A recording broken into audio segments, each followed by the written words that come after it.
Hey Marta, how you doing? Hey Vic, it's great seeing you. Yeah, good to see you too. So BTC, behind the camouflage, you guys are, I mean, I really love all the content you guys got going. You got podcast, website, you're on the socials. What's going on? How do you feel about it? Oh my gosh. You know what? I am so proud.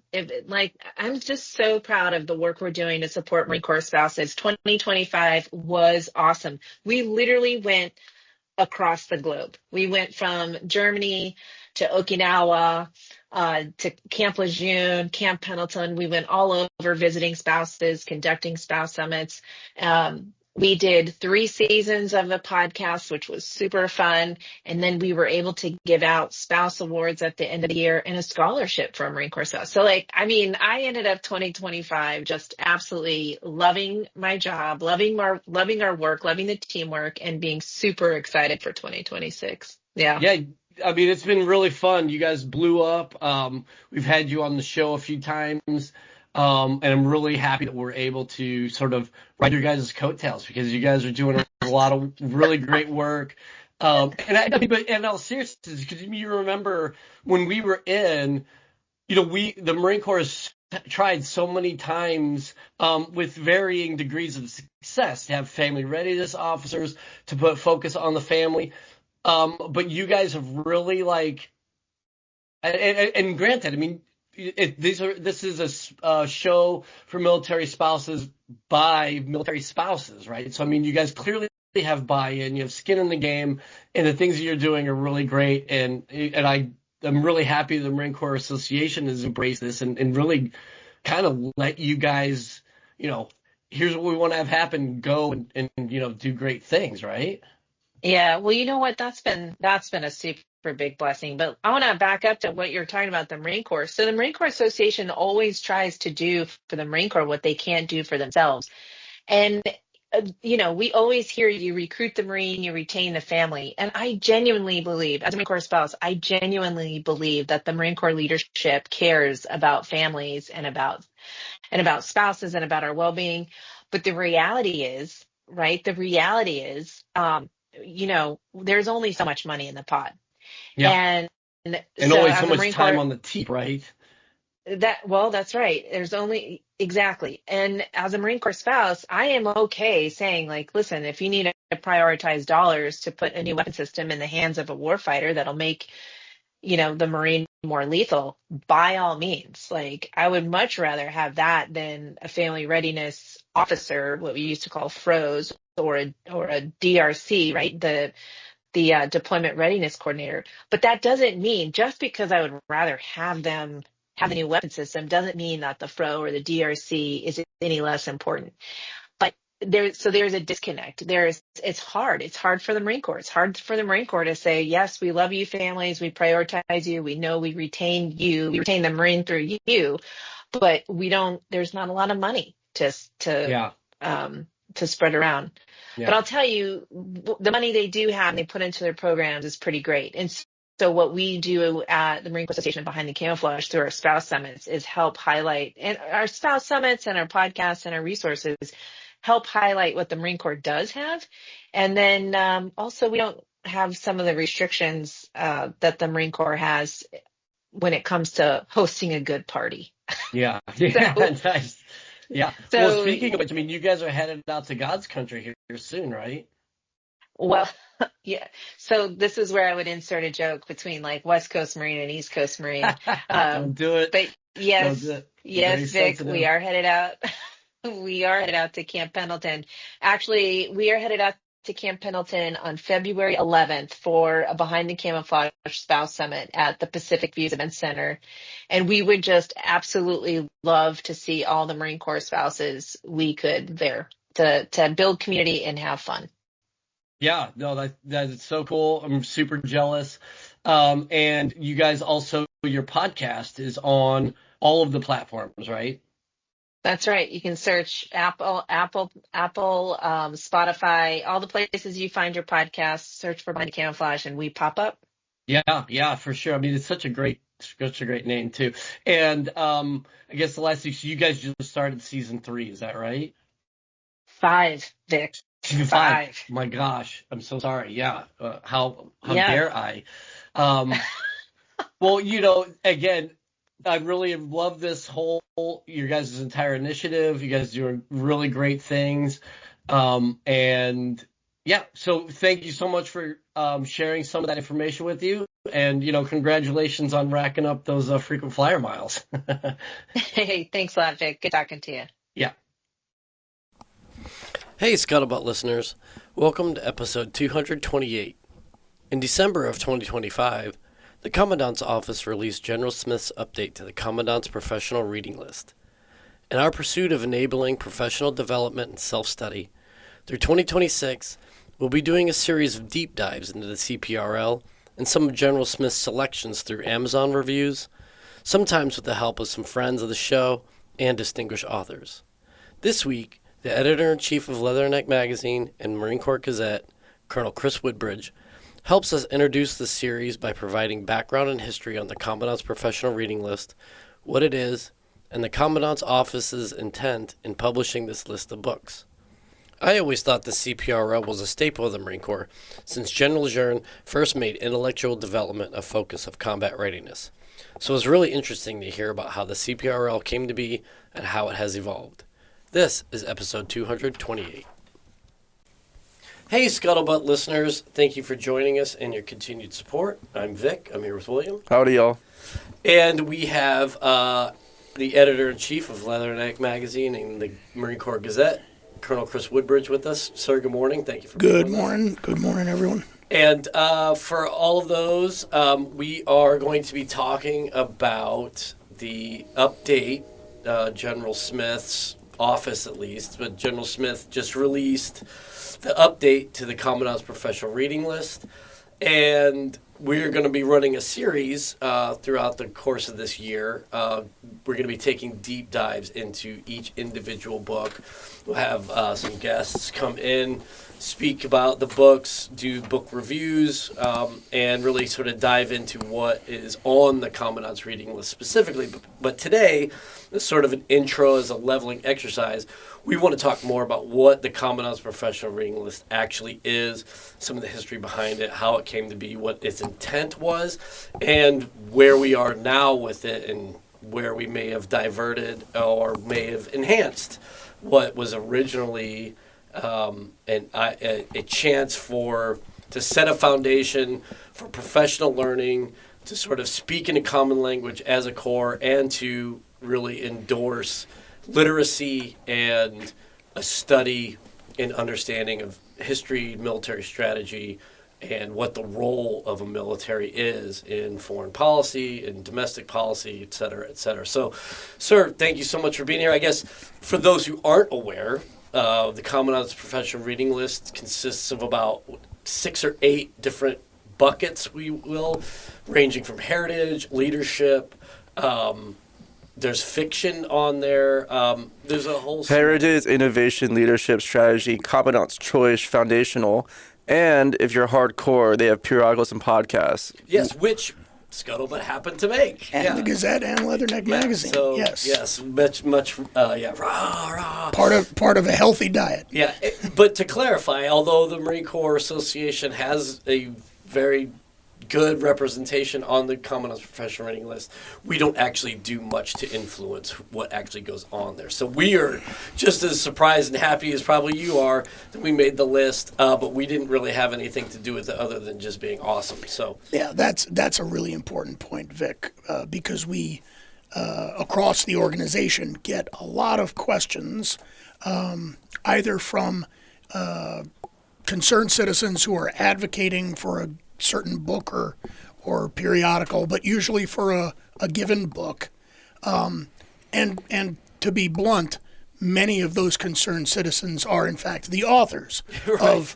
of those books. Who would have thought? And the question is, first, how do I get my book on the Commandant's reading list? You guys run that, right?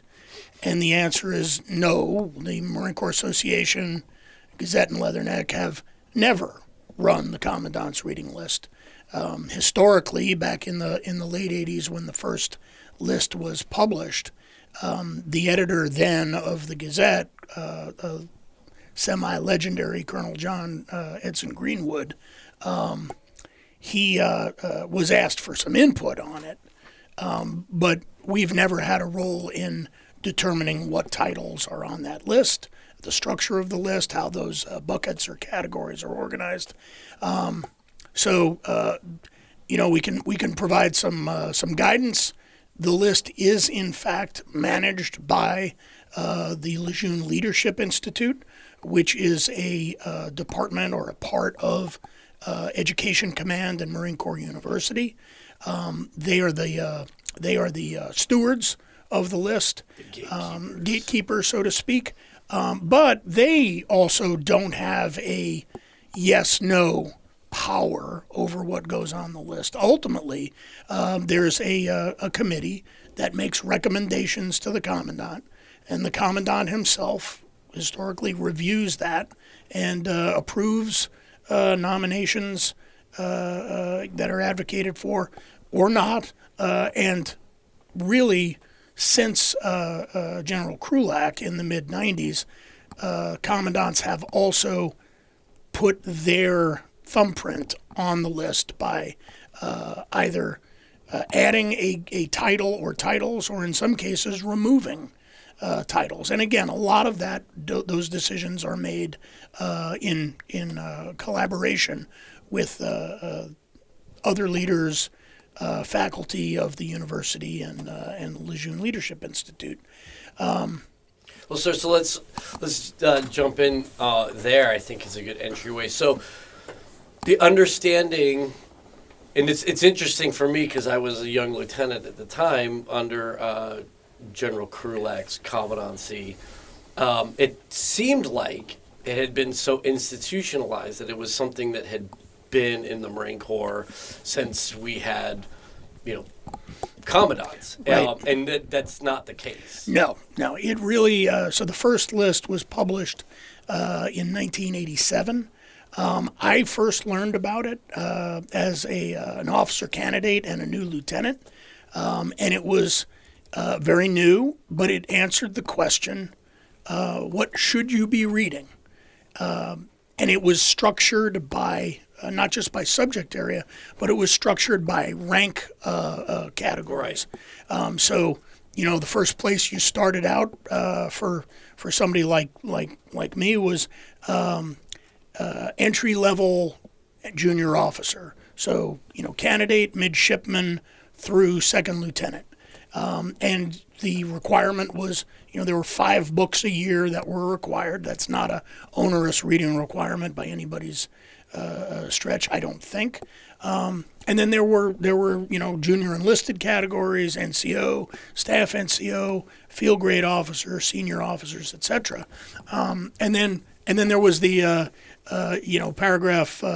paragraph 3 gear common to all piece coordinating instructions books that all Marines were supposed to read.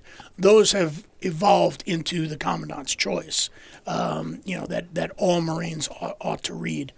Caveat or back up all this by saying this is all to the good.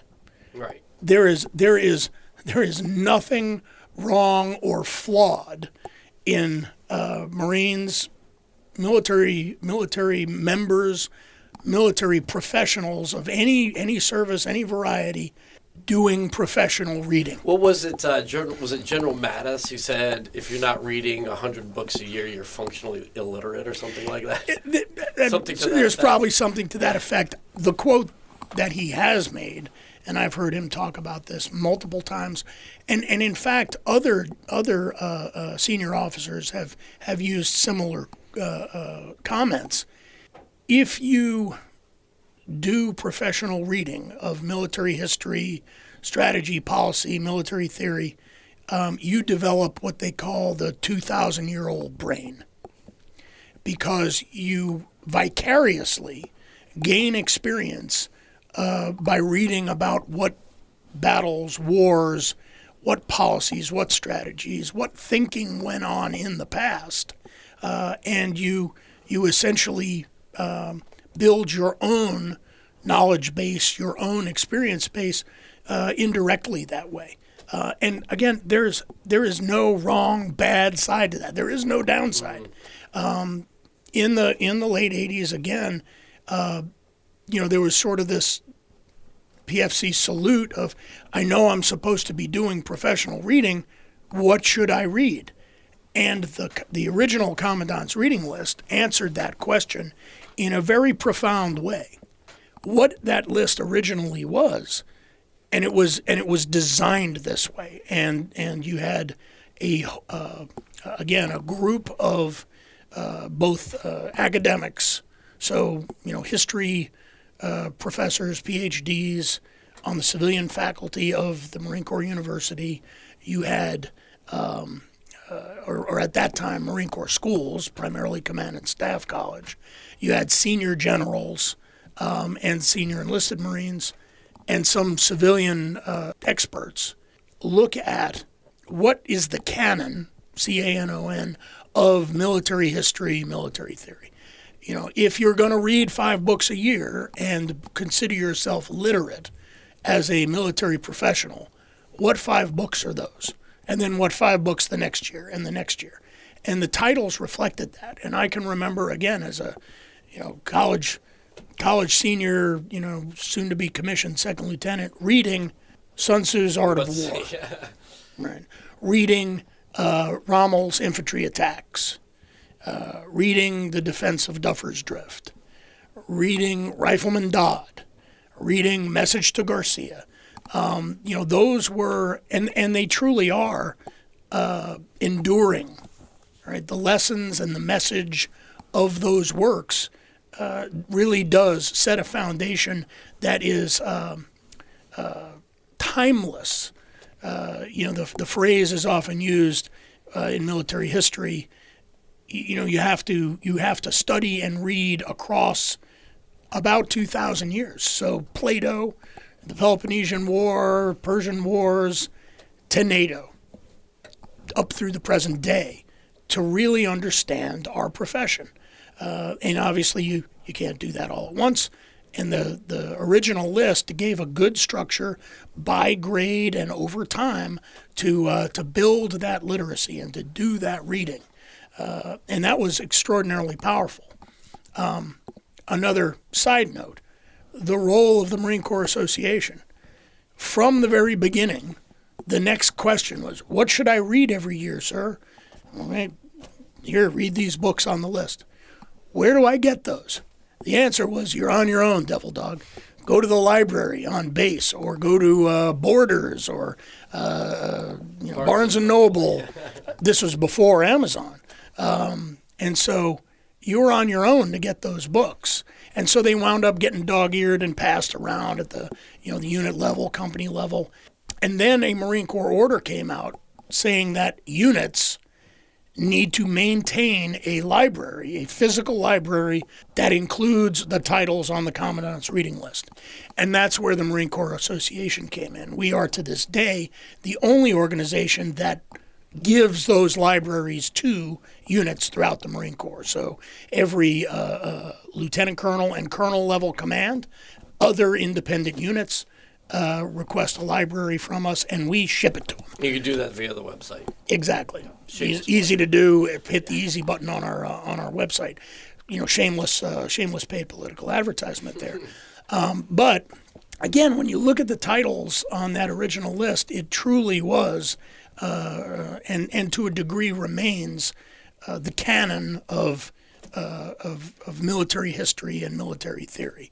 Sun Tzu, Clausewitz, and other titles on those early, that early version of the list that really, again, built that vicarious experience in the young readers and some older readers. One of the titles that was on that list that sticks with me to this day was essentially a work of biography, James Webb's Fields of Fire. What was that about? That's about being a Marine rifle platoon commander in Vietnam. Reading that as a Marine rifle platoon commander deployed to Okinawa in the Philippines and Indonesia, that speaks to you. And you gain experience because you're looking at your Marines. Yeah. in many cases in the characters of that book, the sergeant, the platoon sergeant, the young lance corporal, and the lieutenant himself, and what he's going through. Well, the nice thing too about books, and probably why I have such an affinity for fiction, is it's impossible to actually walk the ground or to walk that mile in their shoes, but you can through books. Even more so than even movies and visual media, is you can occupy that headspace at least for a short time. Yes. And it gives you those tools. And like with any craft, any art, in military art, being a part of that is the first stage is mimicry. You imitate. That's right. Then you start to then find it's like with the chef. You wouldn't give someone a Michelin star if they've never even tasted the food that they're serving. Yes. Or, almost there's so many analogies you can use when it comes to learning and internalizing, mimicking the fundamentals, and then making the step to improvisation and adaptation. Right. But you have to start with the basics. Mm-hmm. The results for people who skip that step and go straight into the improv and adaptation side, generally pretty negative. Sometimes they just get lucky, so the only learning point there is go be lucky again. There's no guarantees there. You mentioned fiction. There was fiction from the outset on the list, and the titles. Again, these are things that stick with you. Ender's Game. Right. Robert Heinlein's Starship Troopers. Yeah. Phenomenal, work of science fiction. A classic, again, part of the canon, not just of, sort of military-themed speculative fiction, but part of the canon of American science fiction. Ender's Game, we're still publishing articles in the Gazette. Where is the new Ender? How do we build the new Ender? With all the new technologies that we're embracing, particularly on the wargaming side, our World of Wargaming series, what's the point of all that? Build an Ender. Create an environment where you can train leaders in decision-making that way. Reps and sets, yeah. Exactly. Getting the reps and sets in. Well, sir, so you've mentioned canon a few times. Was it being that the Commandant's professional reading list is, I'm going to mispronounce this word, but canonical. Was it always intended to morph and add, or was it supposed to just be, hey, here's your foundation, here's your pillar, go and be great Marines? That's a great question, Vic, because I would opine that it's the former, that it was intended, the original list was intended to be that enduring canonical foundation for all Marines. And there was an assumption or a supposition in there that may not be valid, that by strongly encouraging, and oh, by the way, there was never any real enforcement or teeth put into the Commandant's reading program. It was a fit rep bullet. I remember for a little while they would put in your section I, like how many books. It was an additional comment. Yeah. So remember, directed mandatory additional comments. Additional comment, it falls into the creative writing portion right. of performance evaluation. So it was never required. But there was language in the performance evaluation system order to comment on the reading habits of the Marine reported on. Yeah, sometimes. Yeah. But unlike, so for example, unlike the PFT, CFT, right. fail it, sign twice, sign once nowadays. In other words, get an adverse fitness report, fail it, and your cutting score, your composite score goes into the toilet. Martial arts program, by Marine Corps orders, by MAR admins, even has more teeth in it than the reading program ever did. Yeah, don't unk on the range either. Right. However, the assumption, valid or invalid, was that by strongly encouraging, requiring Marines to do this basic reading, it would engender a curiosity and a desire and an interest and drive them towards doing more reading on their own. What does that lead to? Over time, and by, I think, by the nature of the commandancy, the desire to make changes, additions, and put that thumbprint on it, over time has made some incremental changes and additions, enhancements to the list. General Krulak adding several books, including Nightingale's Song, which talk to the legacy, really, of the Vietnam era leadership in the military, and how some, General Krulak, General Jones, General Pace, some of those leaders stayed long after the war and really helped to reshape the military of the 1980s, with the validation being a 100-hour victory in Desert Storm. So that edition mentioned General Jones. General Jones looked at the ethos side and added Gates of Fire by Stephen Pressfield, again sort of embracing that Spartan ethos, which frankly spun off into its own. Yeah, there's a book called American Spartans. Right, its own lexicon of and probably the Gerard Butler movie helped with that. Of 300, but embracing that sort of warrior ethos, and then things really started to change, and there were some quote unquote wall-to-wall inventories and fundamental changes that got us to the categories that we have today. Again, all to the good. There's no downside to Marines doing professional reading. And encouraging that. So, one way to look at it also is turn it on its head. I can remember what Marines were reading before there was a reading list. And again, this was sort of the books passed around the barracks or the squad bay, and officers had to read W.E.B. Griffin's The Corps series. Again, this is historical fiction, and that was it, though. Man, you got to read this. This is the best. And Killer McCoy and the China Marines and the early days of the Marine Raiders and World War II. This was, and lots of violence and lots of sex and lots of innuendo. Everybody loved that. But was there really any professional learning in there, other than the fact that the historical framework was based on truth, and there were some vignettes of real historical characters, like all good historical fiction. You've got some actual person showing up. They were entertaining, right. And that was about it. There were a variety of other books at the time, especially over on the enlisted side. And remember, these were the days when there was pornography in the MCX. So, but below that shelf there was novels, and there was a series of novels that Marines read about Casca, the Eternal Mercenary.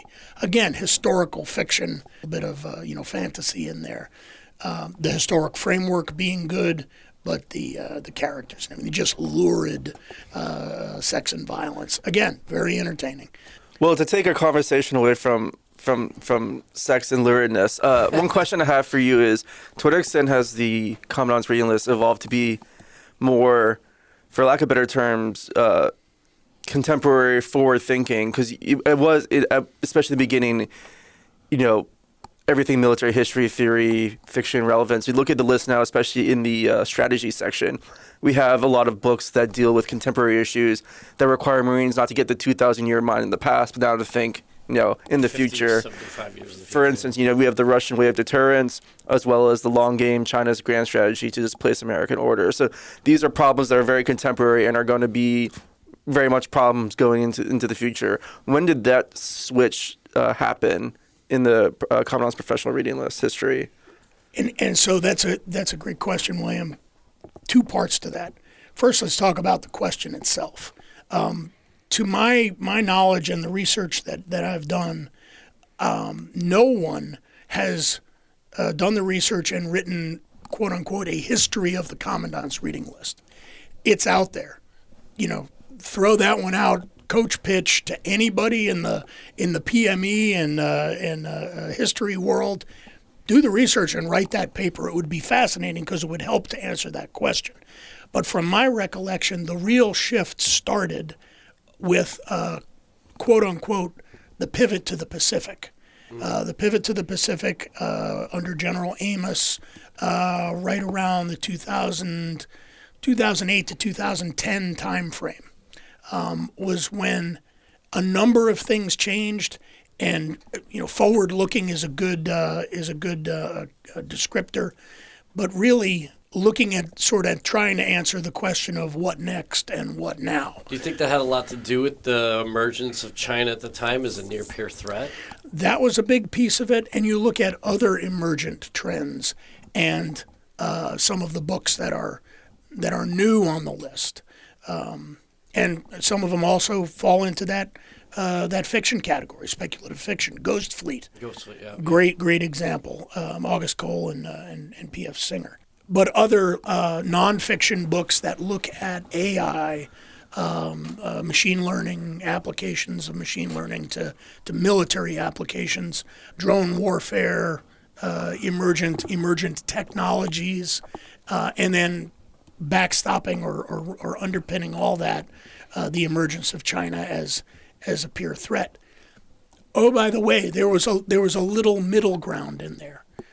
Some of us remember that we were from about 2003 to 2009 really involved in a fight. Anybody remember that? And what kind of fight was it? It was irregular warfare, counterinsurgency, war among the people in first two, then one, very complex human terrain environments. And for a period of time there, beginning with the classic, the Small Wars Manual, and then with addition of some other titles, it focused on that fight. The Village was a big... Yes. Yeah. And again, a classic of the Vietnam era, Bing West's phenomenal historical account, biographical account of the combined action program in Vietnam. But laying that out on the reading list, not just for its historical value, but as a blueprint for how to do counterinsurgency in, quote unquote, any environment. And there were a variety of advocates at the time that really thought the reading list and our entire PME institution needed to pivot that way and pivot hard. And that resulted in some very unique but episodic activities that cost resources. For a period of time, we were teaching Arabic, Farsi, and Pashto to every major in the Commandant Staff College for 10 months. All right, I don't know how intensive any course can be to build real, beyond hello, goodbye, and if God wills it. There's not a lot of, beef in that. Other counterinsurgency specific skill sets, to include Islamic literacy, getting sort of... Yeah, the Arab Mind was a big one that was getting passed around. Again, great book. Unbelievable. Great book. And again, there's no downside to any of this, but very interesting how that in a lot of ways started this chasing the bullseye, if you will, of the character of the list. And therein lies again, no downside to any of this, but there's one of the risks of trying to develop a book of the month club or a book of the year club or a book of the commandancy club. Your ability to predict the future is nil. It always has been. So all good, very good to start looking at likely futures, most likely, most dangerous futures. But you have to be very careful about resource allocation. And in this case, the resource that we're talking about is the time and, for want of a better term, bandwidth, mental bandwidth of Marines of all ranks. The idea, and I'll always be grateful to Lieutenant General Van Riper for the phrase "cast the net widely." When you talk about professional education and especially professional reading, there should be nothing outside your net. Yeah. Well, it's so easy to become enamored with the news, the churn of the news cycle, and that big, bright, shiny object. I think Ukraine, when you look at it on its surface, it probably does make a lot of sense to dive into these next-gen tech and to understand AI and machine learning and drone stuff. But really, when you dive into what's actually going on the battlefield, all quiet on the Western Front might be a more applicable way to understand particularly right. looking at what's on the ground right. in Ukraine right now. Yeah. Sure, the weapons are different, but the terrain and the character of that war is fundamentally not that different from what was going on the Western Front in 1916, 1917. And that's an important point. We've tossed around this term literacy, and yes, on the positive side, all of this is intended to build literacy in Marines of all ranks. Build that literacy as military professionals. Literacy does not necessarily mean expertise, and that's where things become a little bit muddied. There is no one book you can read to become an expert in anything, and it's a dangerous situation to become enamored of the book of the month. You gotta read this. Okay, what else do I have to read to learn more, to build the depth? And I think the list, and again, this is not a criticism, the list was always, the reading program was always intended to build breadth, not depth. It would encourage depth. It would try to engender depth, engender that spirit of professional curiosity that leads Marines to dig deeper into a given subject, or even just dig deeper into a given author. If you read Starship Troopers, then do you read Stranger in a Strange Land? Do you read Time Enough for Love? Do you read all of Heinlein's work? That's the extra credit. That's the extra credit. That's doing more than 3 pull-ups. And essentially, the list was intended to be that, 3 pull-up. If you do nothing else, you read these books over time, and you're building that breadth, but not necessarily the depth. The challenge becomes how much, what capacity does the individual Marine have? We don't all have the same size net. Some people have a huge, capacity to read very broadly, and read a lot of volume as well, 100 books a year. That can be a challenge. Regardless of how good a reader you are, the ability to actually retain, comprehend, and again, build that base so that then you can do the improvisation, adaptation, and look for connections between ideas on your own. That's the higher end. Like a lot of things in any big organization, which the Marine Corps is, you shoot for the middle of the bell curve. All right, there's going to be some great big nets on one end, and there's going to be little guppy nets on the other.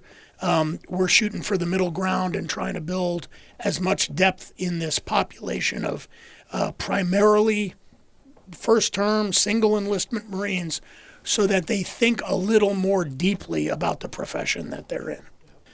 Awesome. Well, really appreciate your time and giving us some context on this, sir.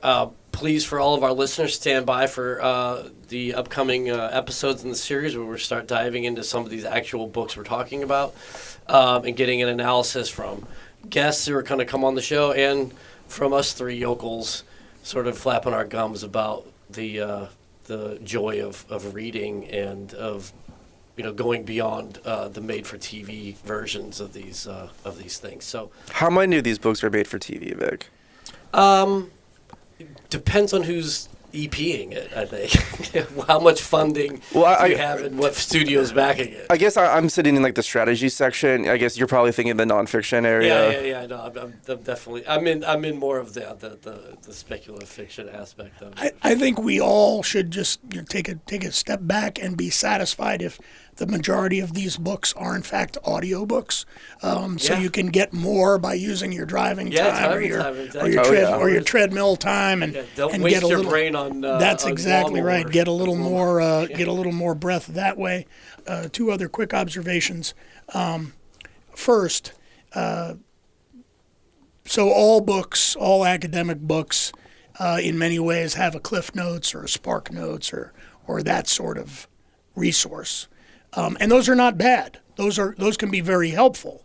I would ask, or I would encourage our listeners, get on our website, look through the Gazette and the archives, because we have reviewed so many of these books, the Commandant's Professional Reading List books, which are collected, and reading reviews is even better, in my opinion, than using something like a middle schooler's Spark Notes or what have you. So again, help build your own depth and breadth by using those resources and reading what other people have written and thought about that. There is also a great resource on the Marine Corps University's website, again, Lejeune Leadership, about the reading list, which includes, for want of a better term, study guides, book club guides, if you want to group together and discuss these books, because that's a big part of it as well. Yeah, there is definitely a community aspect to this, and hopefully we end up being a tool in your guys' kit to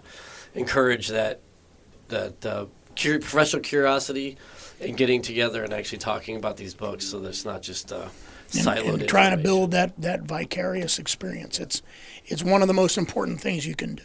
Absolutely. All right, thanks again, sir. A common axiom is that those who do not learn from history are doomed to repeat it. Another axiom is that we sweat in peace so that we don't bleed in war. Here at the Marine Corps Association, we fully understand both. That is why we offer, through our professional development page on our website, a comprehensive catalog of battle studies, tactical and ethical decision games, and war games to ensure that not only do we learn from the past, but we embrace the thoughts and decisions that influence the outcomes of some of the greatest actions of the Marine Corps. We have tools and techniques that will enhance both unit training as well as enable comprehensive self-study. Check out all that the Marine Corps Association has to offer on our website. Go to mca-marines.org/professional-development. That's mca-marines.org/professional-development, and get your reps and sets in. Scuttlebutt is a production of the Marine Corps Association. You have heard the voices or contributions from Major Vic Rubel, USMC retired, Nancy Litchman, William Truding, and our guest. Ty Frazier is the editor, sound engineer, and technical producer. The Marine Corps Association is not an agency of the U.S. government. The opinions expressed in this episode are the personal views of the participants and do not reflect the official position of the United States Marine Corps, the Department of Defense, or the Marine Corps Association.